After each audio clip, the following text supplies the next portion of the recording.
Hey, what's up, guys? So there's only a few people that I'm really a fan of in the world, maybe LeBron James and a couple other people than that, but I'm sitting with one of them right now. It's Ryan Serhant. LeBron James. Yeah, James. The LeBron James of real estate right here, guys. So, yeah, if you don't know who Ryan is, you can find him on YouTube, you can find him on Google. I'm sure you do a million interviews and you have to do a bio. Yeah. TV show, Bravo. Watch that August 1st. Yeah, so Ryan is everywhere. And you know what's really funny? You know that I'm in fitness, and talking to a lot of people in our office, everyone knows who you are. You know what I mean? Yeah, like when I gave the book out, gave it to the team, they were like, "Oh my God, oh, that's so funny." That guy is, you know. So they know you from the show. So again, Ryan has been on for a while now. Yeah. So Ryan's becoming a household name. Now, the way I know you is not necessarily from the show. I don't watch TV, but it's from what you're doing on YouTube. Sure. One of the biggest influencers in the business space. Just a lot of media. Real estate. There's a lot of people that are on YouTube, but for that real estate agent kind of sales space, I'm trying to figure out our little niche. Yeah. So, and also Ryan, I mean, so again, like I said, big fan of Ryan's for several reasons: for your work ethic, for your hustle, for the business stuff you do, and also kind of your attitude when it comes to business. Because I remember an interview I saw with you, maybe it was a year or two ago. You were talking to a big influencer. You were talking to Gary Vee. And he's all about how it's talent. Sure. You're either born with it or you're not. But what your book is about and what you're about is that, no, that's bullshit. It's hustle. Hustle comes first, and you can fill in all the pieces after that. So can you speak on that and talk about that? Sure. I think, like you just mentioned LeBron James, and now I'm thinking basketball. I think there is talent definitely plays a role when finding LeBron James or a guy that rides the bench. Right? But the guy that rides the bench still is going into play, still has a good chance, and still is making money. So my idea with this is, I don't think everyone is going to be the number one real estate agent in the world. I don't think everyone's going to be the number one salesperson in the world. And sorry, we're on Broadway in SoHo, so there's going to be nonstop sirens, so you're just going to have to deal with it, okay? But that, you want to be a basketball player, you can do it. You want to be a baseball player, you can do it. You don't have an arm and can't throw a ball, then maybe you're not going to be a pitcher, but maybe there's something else you can do. Exactly. But everybody can do sales. We are all in sales all the time. The most successful people in the world, they might be known for something else, but Jeff Bezos sells every day. He sells Amazon to everybody every day. That's what he does. Private equity guys, they sell their companies. They sell the fact that they are the best fundraisers. You go on a date, you're selling the fact that you are a better boyfriend than the other guy that she just met on Bumble. You know what I mean? We're always selling, and anybody can be a good salesperson, and it's just no one teaches you how to do it. No one teaches you what you have to know, what the steps are, and then also how to build a business as a salesperson. And I wanted to write the book in part because it's 2019. Less and less people are going into the W-2 white-collar workforce. There's so many different ways to make money. You can start a gym. There's so many different things you can do these days to make an income, to build a lifestyle, to be excited when you wake up every day. And knowing how to sell something is a really, really important piece of that. So when I got into sales, I had no idea what I was doing. It was totally just to try to pay my rent so that I could keep acting, which is what I wanted to do. And then I just became addicted to it. And I realized everything that I learned from acting for 24 years is basically setting myself up to be a salesperson. And so how can I take that and apply it to the rest of my team so my team will be better at selling so that we can be the number one, because that's what I want to be. And now that I figured that out, how can I help other people to make better salespeople out there? That was really it. Yeah. So I think that hard work trumps talent, right? Especially when talent doesn't work hard. I think we all know a lot of very talented people. I went to school with a lot of really talented people who got terrible grades, didn't get great jobs because they just didn't work hard. So I'll take hard work over talent every day.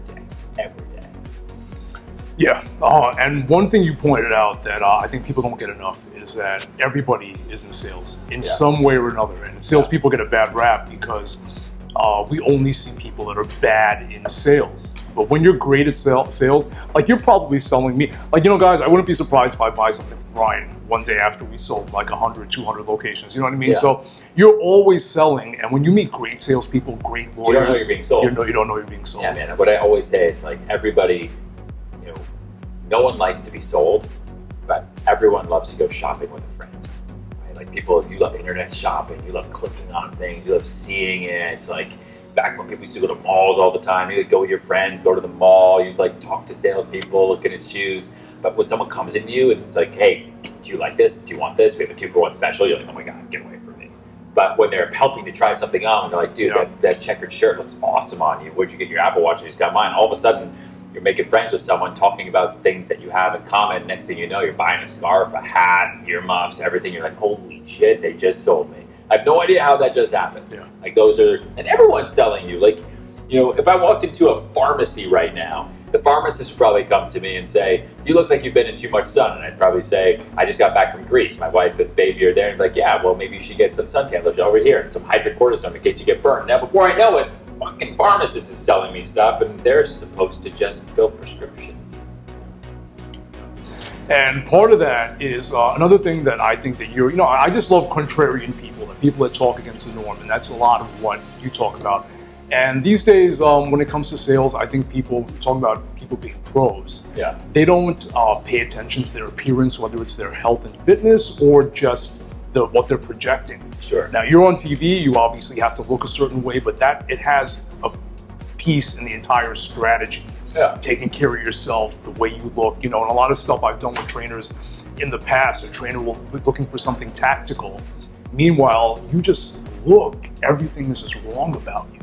So can you talk about that piece too? I don't think it's talked about enough. People talk about the hustle, the grind, and all that, but there's something to being a pro, and it all starts with the impression you make, right? Yeah. Your first impression is your last impression if you're not careful.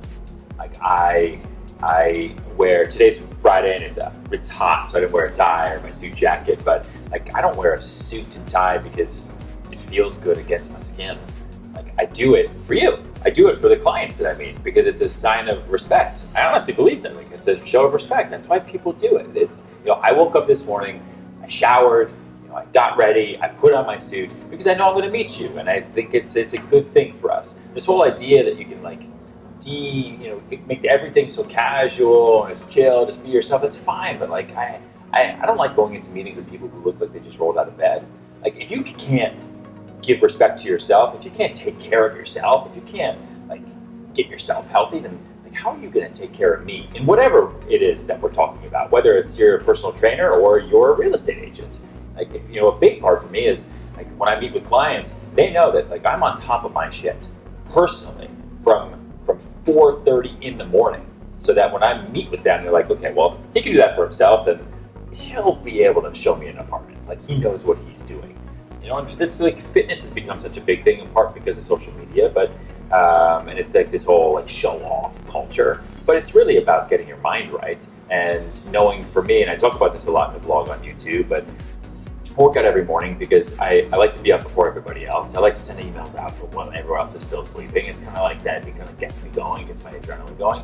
And then I know no matter what happens during the day, whatever deals I do, whatever deals I lose, nothing is going to be harder than trying to deadlift 450 pounds. No matter what. That's a lot of weight for me. That might kill me. Nothing will be, I don't care what guy yells at me, what deal happens, the hardest thing I'm going to do all day, I did before 7 in the morning. That's pretty awesome. Yeah. And before the camera started rolling, you were talking about, the two types of entrepreneurs out there. There's the Wolf of Wall Street type, the old school Gordon Gekko smoking cigarettes with high blood pressure. Yeah. But we're not seeing that anymore. We're seeing people like Ryan, people like Jeff Bezos that realize that you can only get a certain amount out of yourself just through work, and then it comes down to other stuff. It comes down to the big picture. It's all the intangibles to hit the next level, right? Sure. You're seeing it as a strategy for business people to take care of their body and their health. Yeah. Do you feel like that? It's what keeps my energy level up. The days where I don't work out, I always feel strange. I always feel like something's off. I didn't prepare for the day. That's really what it is. And then the benefit to it is also looking right, feeling right, having self-confidence. I also was a chubby kid growing up, and I have distinct memories of being made fun of and all that. And I wasn't athletic, sucked at all the sports. I played them all. My parents made me, and I was awful at all of them. But it was okay, well, maybe I can't control how good I am at soccer, but I can control how to go for a run and pick up a weight. I know how to tell my right arm to pick up a weight and put it back down and pick it back up and put it back down. And if that then makes a positive impact on how my body looks and feels, then holy shit, I just found out something I can control in life, which most of us can't control. And that gets your mind right. Like that keeps you positive, and that's the power of positive thinking, which I really, really believe in. Yeah, and it just comes down to also your habits. Like there's a motto we have at our gym. It's called Better Body, right? Yeah. Better Body Bootcamp. But the body is the key to make everything better. If you have the discipline to sleep better, to control your schedule, you'll be a better parent, a better lover, a better business person. All of those same habits that apply to fitness, they overlay in every other area. And also we talk about a lot of times, you can't tackle your body unless your work life was right. If your job required you to be here at 4 a.m. Instead of being able to work out at 4 a.m.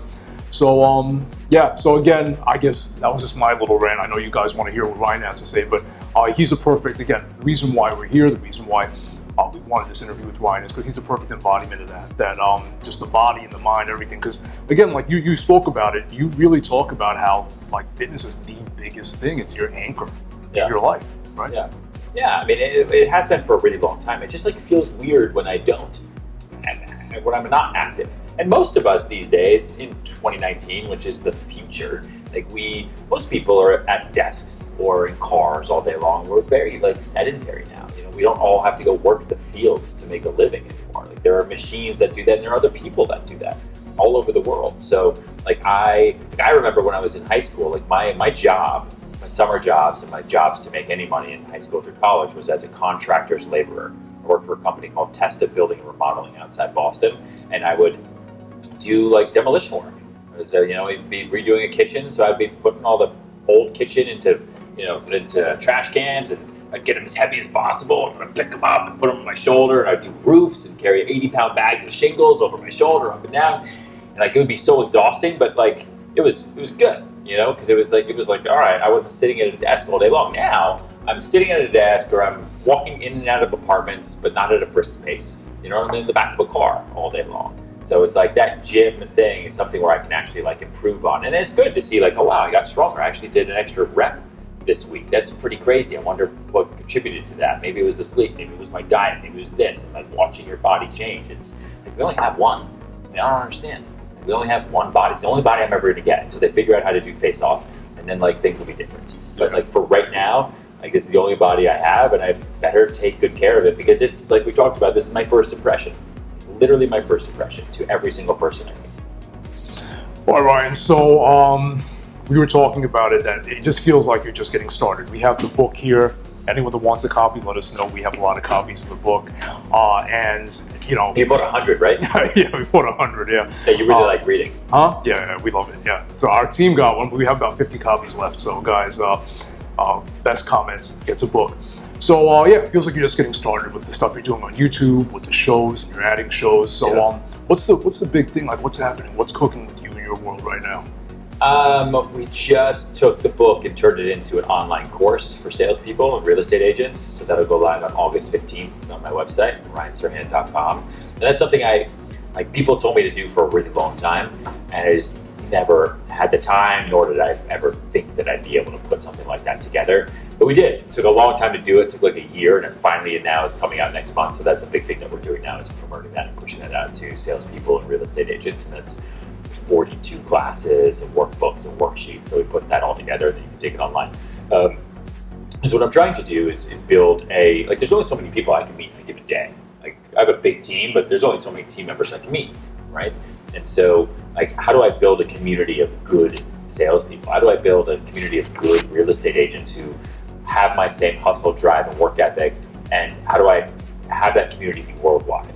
And what I can do is I can do it over the internet. Like I can do it on Facebook, right? I can do it on our Facebook community page. I can do it on Instagram. I can build up that community there. And because I've got really lucky in 2010, and I've got the television show, I can meet a lot more people because they have access to me in a way that most other agents don't have access to people. So pushing the book out, the course, we'll do a second book, building the brand that way and changing the way the world views salespeople, right? Because like we said at the beginning, like most people think salespeople and you think gross, ugh, terrible. We're all salespeople, and changing the way people think about real estate agents, right? Because most companies right now out there that are getting into the real estate space are trying to get rid of the real estate agents. They're tried to remove it. Every commercial you see on TV, from Realtor.com to, you know, all these purple bricks, Redfins, like they're all saying, oh, down with the real estate agent, too much commission, you know, $1,500 to do this, do that. But what you're doing is you're completely disincentivizing anyone to ever work for anybody. And then you're just going to leave people holding their for sale signs on their own, and nothing's going to get sold.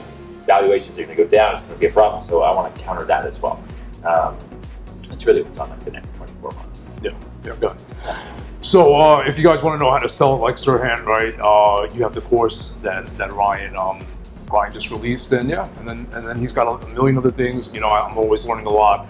Yeah, Million Dollar Listing Season 8 is coming out on August 1st. That'll run for a bunch of months. So if you watch Bravo, go there, check that out. It's going to be crazy. This season is just nutso. I think it's very dramatic. Luis is coming back. If you watch the show, Luis Ortiz quit a couple years ago and traveled the world and sold bracelets or some shit. So he comes back now. He's making money.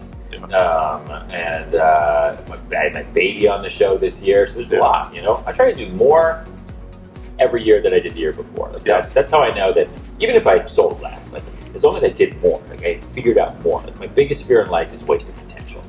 Like there's no way to avoid it. No matter what you do, there's still you're gonna leave something on the table. There's still something on the table. Yeah, like I could be doing, like, instead of going to Vegas today, like I could be doing something else, you know. But there's only so much time we have, and there's only one of me. Which is why, like, your idea with franchising the gym and my idea of growing the team and leveraging through team members and growing that nationally and internationally is like how we're able to spread our message and grow our brand with there only being just one of us.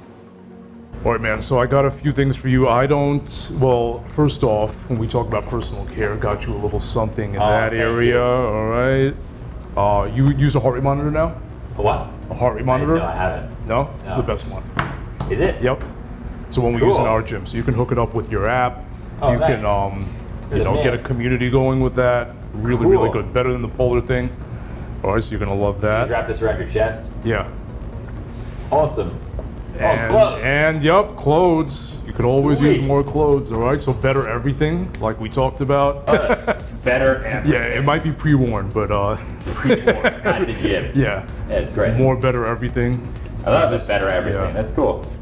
So true, and we got you a sweatshirt when the time comes for that, man. Awesome, man. This stuff's great. Thank you very much. I'll throw it back in the bag for you. You guys know that I go around, I meet all the best people in the industry, in the marketing, in the business game, and Ryan is the real deal. He is not your typical television personality, not your typical author, so that's the reason I wanted him here talking to you guys, and I think just from hearing him speak, it's pretty apparent. So again, thank you for making the time. Of course. For being who you are, you know, sharing your information. You could do all this, make money, and not tell anybody about it. But that wouldn't be. Just everyone would leave me alone. That wouldn't be any fun. So, thank you, Ryan. I hope you guys got a lot of value out of it, and you'll be hearing from me soon, and you'll be seeing him all over the place.